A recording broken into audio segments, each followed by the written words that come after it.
ये कैसे लोग हैं? कांग्रेस के नेता ने पूरे मोदी समाज को गालियां दी थी, साहू समाज को गालियां दी थी। कांग्रेस के एक नेता कहते हैं कि मोदी मर जाए।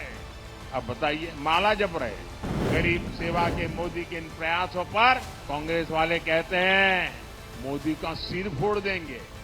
जब तक मेरे देश की माताएं बहनें बैठी है ना, कोई मोदी को कुछ नहीं कर सकता। ये माताएं बहनें मेरा रक्षा कवच है। गरीब सेवा के मोदी के इन प्रयासों पर या कांग्रेस वाले क्या कहते हैं?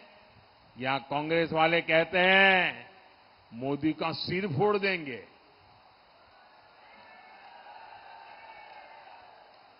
अरे जब तक मेरे देश की माताएं बहनें बैठी है ना, कोई मोदी को कुछ नहीं कर सकता। ये माताएं बहनें मेरा रक्षा कवच है। ये माताएं बहनें मेरा रक्षा कवच है। कोई कुछ नहीं कर सकता। अब ये कैसे लोग हैं? कांग्रेस के नेता ने पूरे मोदी समाज को गालियां दी थी, साहू समाज को गालियां दी थी। अब मोदी का सिर फोड़ने की बात कर रहे हैं। ओबीसी समाज को गालियां दी थी। भाजपा ने ओबीसी कमीशन को संवैधानिक दर्जा दिया, मेडिकल की पढ़ाई में आरक्षण दिया, गरीबों की संतानें भी डॉक्टर इंजीनियर बन सके, इसलिए मैंने मेडिकल और इंजीनियरिंग की पढ़ाई स्थानीय भाषा में शुरू करने का काम किया। लेकिन यहां कांग्रेस के एक नेता कहते हैं कि मोदी मर जाए। अब बताइए, माला जप रहे।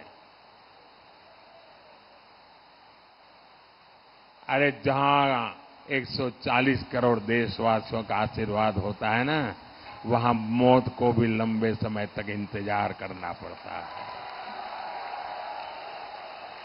साथियों, ये जो बौखलाहट है, ये मोदी से नहीं है, ये आपके एक वोट की ताकत है ना, इसलिए ये कांप रहे हैं। ये महादेव घोटाले, शराब घोटाले, भर्ती घोटाले में चल रही तेज जांच की बौखलाहट है। मैं कहता हूं भ्रष्टाचार हटाओ, वो कहते हैं भ्रष्टाचारी बचाओ। ये कितनी भी गालियां दे, धमकियां दे, सर फोड़ने की बातें करे, मारने मरने की बातें करे, जब तक आपका सुरक्षा कवच है, छत्तीसगढ़ महतारी का आशीर्वाद है, ये मोदी का कुछ नहीं बिगाड़ पाएंगे।